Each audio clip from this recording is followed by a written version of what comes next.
Hello everyone, my name is Netter. Welcome to my second HTML tutorial. Today we will be covering some tags that are useful in the creation of page structure or in the modification of page structure on your website. So we've got code here from part 1, which basically defines the common structure of the code itself. But today we will be looking at some content and one tag that's quite useful in simply defining to other coders or even to yourself what you actually wrote. And that tag is the comment tag.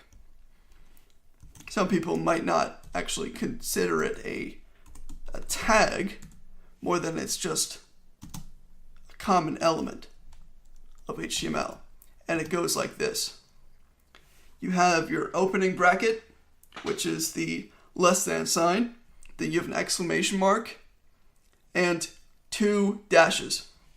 And then to close the tag, you have 2 more dashes and the greater than sign. And within this, you're going to write comments. So really, any old text, it won't actually affect the document itself. It'll just be sort of notation for your code. So you can say here is more text, and then in the actual HTML, what's going to show up on the document later, you'll just write this is text. That would be an example. You can also define with these comments certain parts or divisions of your code, and we'll get into how you do those divisions in just a moment here. And you can really just define to yourself or other coders anything that needs to be defined or more accurately explained, and it'll help you as a reminder later to see what code you wrote and what it does, and any notification of why something is written a certain way or why it is written in a certain place. So that is a comment, and those are written commonly in all programming languages, and that is how you write it in HTML. Actually, I'm just going to keep that there for future reference. And now we're going to write a tag called the div tag.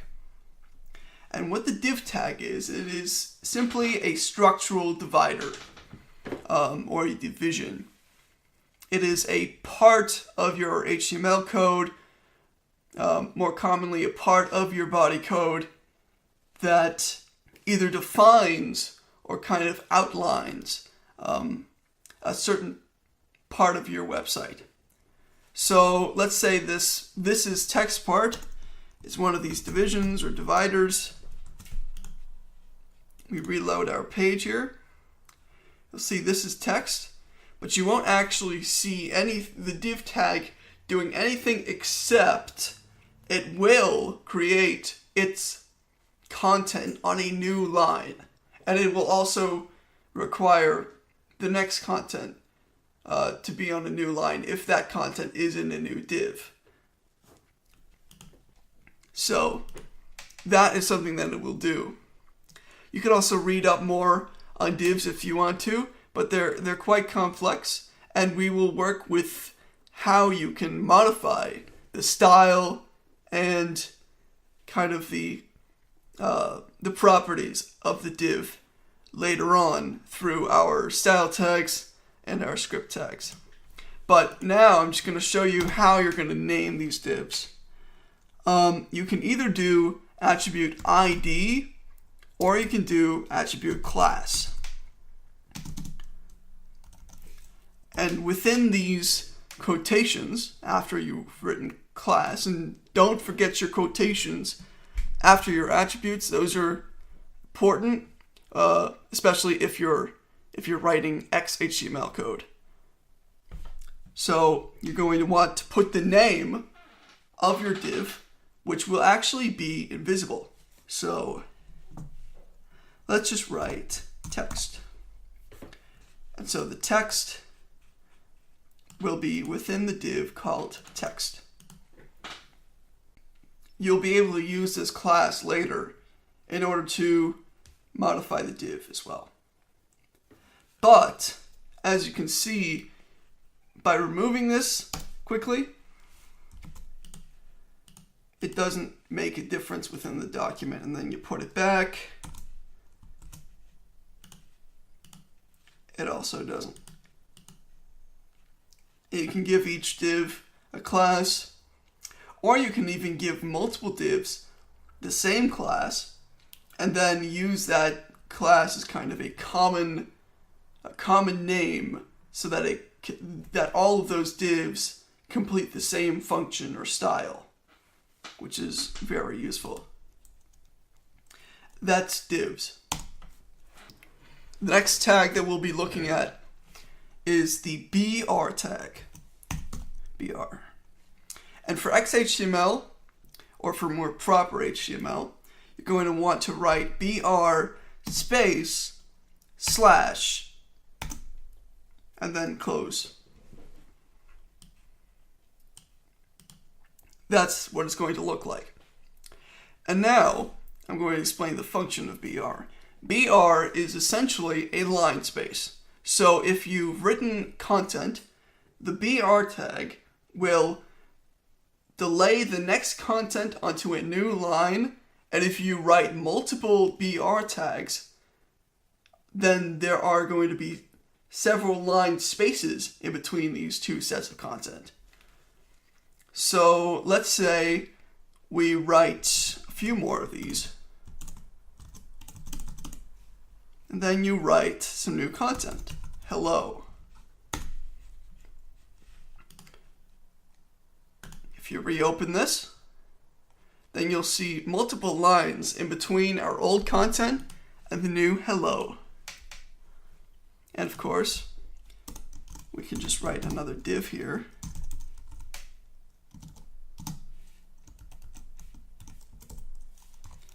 Hello. Always close your divs. BR can also be written like this, but that's the less proper way of doing it. As I told you before, there are some tags in language that do not have to be closed because they are not technically full and complete elements with content inside of them. And as far as I know, BR doesn't have any attributes, although I'm sure that if you look further into it, there probably is something.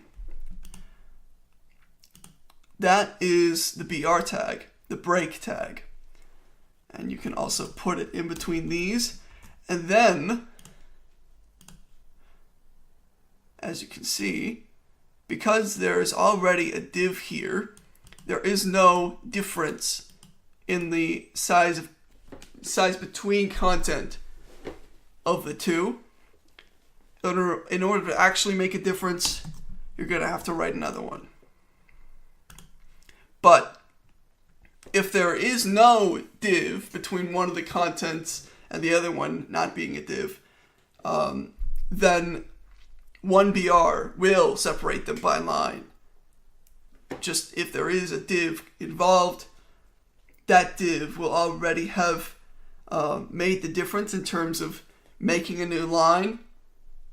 Now it'll just replicate that same thing until you actually put in a second break.